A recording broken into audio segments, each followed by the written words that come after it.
Apakah chat WA bisa dijadikan alat bukti dalam kasus kejahatan media sosial?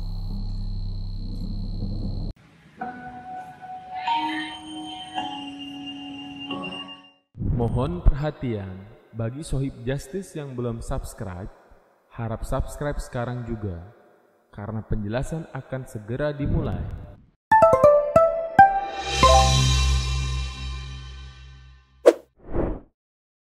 Sob, selamat datang di channel Cerdas Hukum bersama gue, Bos Kon. Ayo, jangan negatif dulu ya. Kon di sini artinya konsultasi, bukan ilustrasi jorok lo.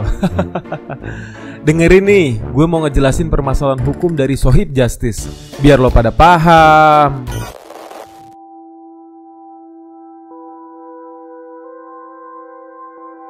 Hayo, mulai panik nih. Boskon akan jelaskan dengan santuy kok. Kemajuan teknologi informasi bukan lagi menjadi kata asing di telinga masyarakat Indonesia.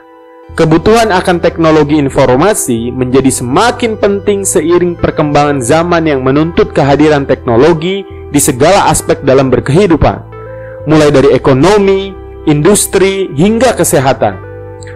Tuntutan zaman ini membuat teknologi informasi untuk senantiasa meningkatkan keramahan bagi penggunanya. Hal ini menimbulkan pro dan kontra, karena semakin ramahnya sebuah teknologi tidak hanya akan berdampak pada banyaknya pengguna, namun semakin besar pula kemungkinan pengguna untuk menggunakan teknologi dalam perilaku kejahatan cyber. Istilah yang digunakan untuk kejahatan yang menggunakan teknologi informasi sebagai alat maupun target dalam sebuah kejahatan. Dilansir dari CNN Indonesia, pada Direktorat Tindak Pidana Cyber Bareskrim Polri mencatat terdapat 3.429 kasus tindak pidana cyber dari Januari hingga Agustus tahun 2019. Kasubdit 3 Direktorat Tindak Pidana Cyber Bareskrim Polri, yaitu Kombes Kurniadi, mengatakan kasus penipuan dan penyebaran konten provokatif menjadi kasus yang paling mendominasi jumlah kasus tindak pidana cyber. Bayangkan, belum genap 1 tahun, sudah banyak sekali kasus tindak pidana cyber.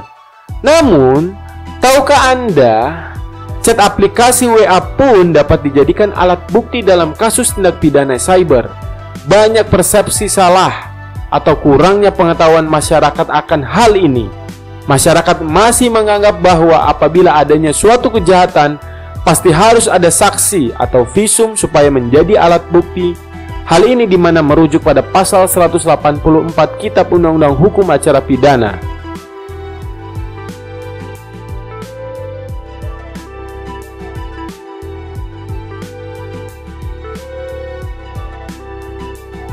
Namun, dalam kasus tindak pidana cyber telah terdapat undang-undang yang khusus mengatur tindak pidana tersebut. Hingga alat buktinya sebagaimana diatur dalam Undang-Undang Nomor 11 Tahun 2008 tentang ITE. Khususnya pada pasal 5 yang berbunyi, pertama, informasi elektronik dan atau dokumen elektronik dan atau hasil cetaknya merupakan alat bukti hukum yang sah.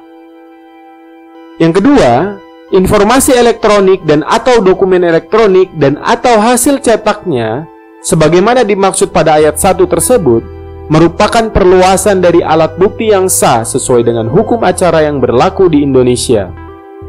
Yang ketiga, informasi elektronik dan atau dokumen elektronik dinyatakan sah apabila menggunakan sistem elektronik sesuai dengan ketentuan yang diatur dalam undang-undang ini. Yang keempat, ketentuan mengenai informasi elektronik dan atau dokumen elektronik sebagaimana dimaksud pada ayat 1 tersebut tidak berlaku untuk: pertama, surat yang menurut undang-undang harus dibuat dalam bentuk tertulis, dan kedua, surat beserta dokumennya yang menurut undang-undang harus dibuat dalam bentuk akta notaril atau akta yang dibuat oleh pejabat pembuat akta. Chat dalam aplikasi WA termasuk dalam dokumen elektronik yang mana kita bisa pahami hal tersebut dengan melihat definisi dari dokumen elektronik dalam Undang-Undang ITE, yaitu setiap informasi elektronik yang dibuat, diteruskan, dikirimkan, diterima atau disimpan dalam bentuk analog, digital, elektromagnetik, optical, atau sejenisnya yang dapat dilihat, ditampilkan, dan atau didengar melalui komputer atau sistem elektronik, termasuk tetapi tidak terbatas pada tulisan, suara, gambar, peta, rancangan, foto atau sejenisnya, huruf, tanda, angka, kode akses, simbol, atau perforasi yang memiliki makna atau arti atau dapat dipahami oleh orang yang mampu memahaminya. Jadi, chat dalam WA termasuk alat bukti dalam kasus tindak pidana cyber atau ITE, yang mana mempunyai kedudukan khusus dalam Undang-Undang ITE tersebut, Sob.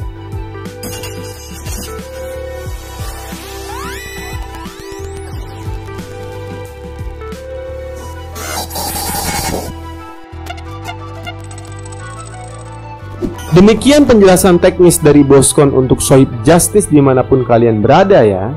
Yang harus digarisbawahi adalah bahwa semua orang kedudukannya sama di hadapan hukum atau equality before the law. Jika Sohib Justice membutuhkan konsultasi lebih dalam, dapat kunjungi website kami guna menghubungi mitra hukum terbaik kami. Ingat sob, mendiamkan kejahatan adalah kejahatan. Jadi jangan diem-diem aja lo ngeliat kejahatan. Nanti gue lagi nih yang repot. Yuk share video ini, subscribe and like ya, supaya jangan lo doang nih yang pinter. Jangan lupa juga ya di follow media sosialnya. Gratis sob. Cerdas hukum, semakin cerdas mengerti hukum.